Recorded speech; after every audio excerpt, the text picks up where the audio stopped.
بدترین قرار دیا ہے. تو یہ اس کے فتنے سے بچانے کے لیے اس کے خرابی کو لوگوں کو بتانا یہ ضروری ہوتا ہے, یہ غیبت میں شمار نہیں ہوتا ہے. محدثین نے جو جرح کی ہیں حدیث کے سند کے راویوں پر, ان کا مقصد یہی تھا کہ لوگ اس کے باتوں پر اعتماد کرنے سے بچ جائیں, اس پر یقین کرنے سے بچ جائیں, یہ مقصد تھا. تو یہ غیبت میں شمار نہیں ہوتا ہے. اب جرح اور تعدیل. جرح کہتے ہیں کسی کی خرابی, کسی کے اندر ایسی خرابی پائی جا رہی ہے جس سے دوسروں کو نقصان پہنچ سکتا ہے, تو اس خرابی کو ظاہر کرنا, اس خرابی کو بتلانا, چاہے وہ خرابی ظاہری طور سے ہو چاہے وہ باطنی طور سے ہو, اندرونی طور سے ہو, دونوں کے بارے میں اگر علم ہو جائے تو اس کو بتانا ضروری ہوتا ہے. اسی طرح سے تعدیل.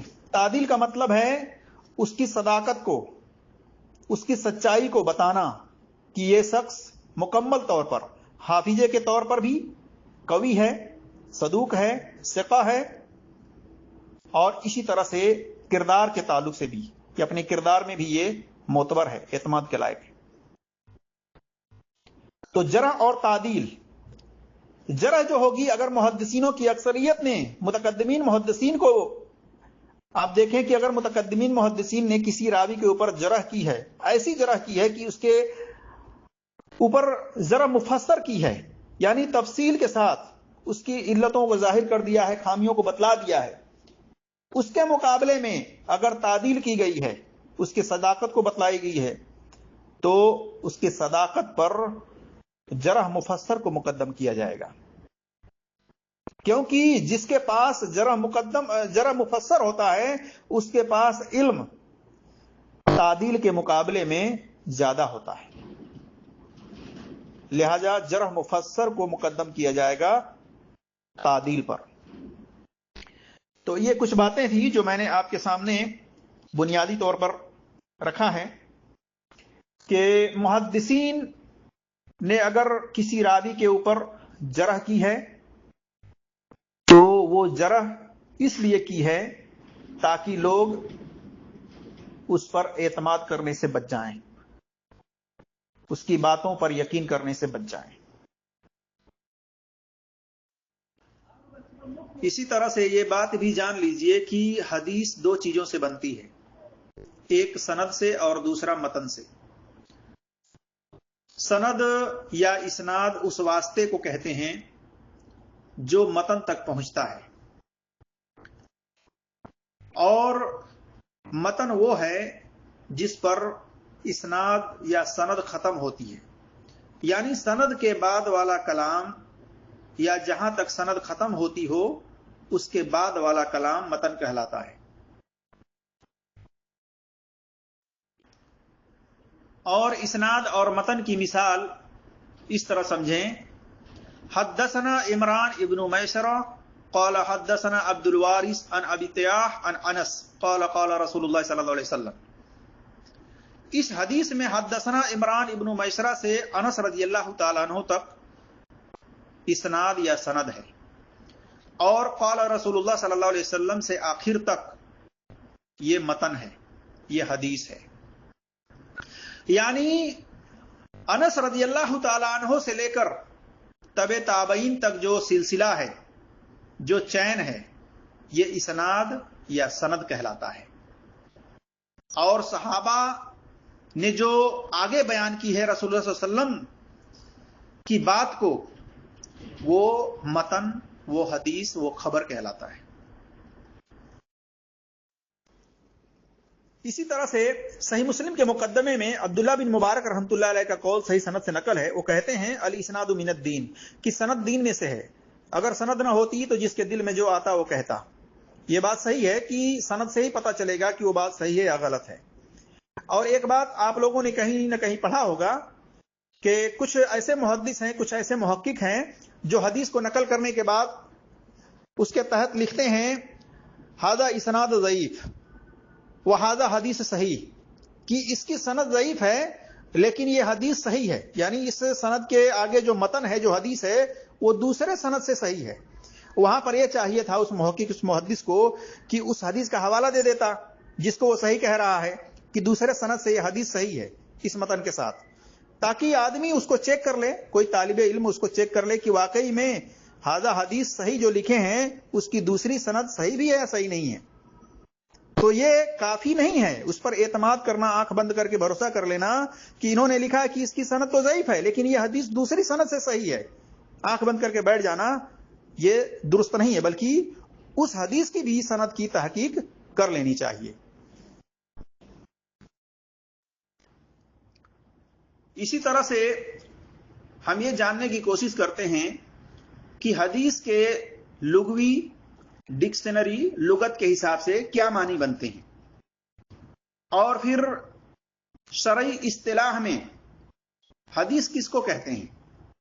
تو یہ جان لیجئے کہ حدیث کے لغوی ڈکشنری کے حساب سے، لغت کے حساب سے اس کے جو معنی بنتے ہیں بات کے بنتے ہیں، بات کرنے کے، خبر کے، لیکن شرعی اصطلاح میں حدیث رسول اللہ صلی اللہ علیہ وسلم کے قول، فعل اور تقریر کو کہتے ہیں۔ قول کے معنی ہیں کہنا، فرمانا۔ جس حدیث میں رسول اللہ صلی اللہ علیہ وسلم کے کسی قول یا فرمان کو بیان کیا گیا ہو اسے قولی حدیث کہتے ہیں۔ فعل کے معنی کیا ہیں، یعنی فعلی حدیث کسے کہتے ہیں؟ تو فعل کے معنی کام کے ہیں۔ جس حدیث میں رسول اللہ صلی اللہ علیہ وسلم کے کسی کام کا بیان ہو اسے فعلی حدیث کہتے ہیں۔ تقریر کے کیا معنی ہیں؟ باقی رکھنا۔ تقریر کے معنی باقی رکھنا، برقرار رکھنا۔ جس حدیث میں کسی صحابی کے ایسے قول کا بیان ہو جسے رسول اللہ صلی اللہ علیہ وسلم نے سنا، یا ایسے فعل کا بیان ہو جسے رسول اللہ صلی اللہ علیہ وسلم نے دیکھا لیکن آپ صلی اللہ علیہ وسلم نے نہ اس قول کی تردید کی، نہ اس قول کا رد کی، اور نہ اس فعل، اس عمل، اس کام سے منع کیا، بلکہ اس قول یا فعل کو برقرار رکھا، تو اس حدیث کو تقریر حدیث کہتے ہیں۔ اب آئیے یہ جاننے کی کوشش کرتے ہیں کہ صحیح حدیث کس کو کہتے ہیں، اور صحیح حدیث ہونے کے لیے کتنے شرائط کا پایا جانا ضروری ہے۔ تو یہ جان لیجئے کہ صحیح حدیث اس مسند حدیث کو کہتے ہیں جس کی سند عادل و ضابط راویوں کی سند کے ساتھ آخر تک متصل ہو اور ساز و معلول نہ ہو۔ اس تعریف سے معلوم ہوا کہ صحیح حدیث میں 5 شرائط کا پایا جانا ضروری ہے۔ صحیح حدیث میں 5 شرطوں کا پایا جانا ضروری ہے۔ نمبر 1، اتصال سند ہو۔ اس کا مطلب یہ ہے کہ راوی نے اپنے سے اوپر والے راوی سے براہ راست سنا ہو،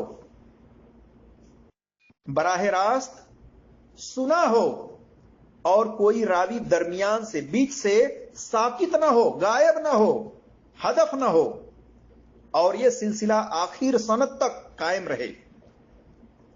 نمبر 2، دوسری شرط یہ ہے کہ راوی عادل ہو۔ عادل سے مراد وہ شخص ہے جس کے اندر تقوی، پرہیزگاری ہو، شرک، فسق اور بدعت جیسے برے اعمال سے اجتناب کرتا ہو۔ نمبر 3، راوی ضابطہ ہو۔ ضبط کی 2 قسمیں ہیں، ضبط قلبی اور ضبط کتابی۔ ضبط قلبی سے مراد یہ ہے کہ راوی نے جو کچھ سنا ہے اس کو اسی طرح سے حفظ کیا ہو، یاد کیا ہو، اور جب چاہے اسے ادا کر دے، سنا دے۔ اور ضبط کتابی سے مراد راوی کا سننے اور درست کرنے کے بعد اپنے پاس محفوظ رکھنا تاکہ دوسرے راوی تک اسی طریقے سے اس کو پہنچا دے، جس طریقے سے سنا ہے، جس طرح سے حفظ کیا ہے، یاد کیا ہے، اسی طریقے سے دوسرے تک اس کو پہنچا دے۔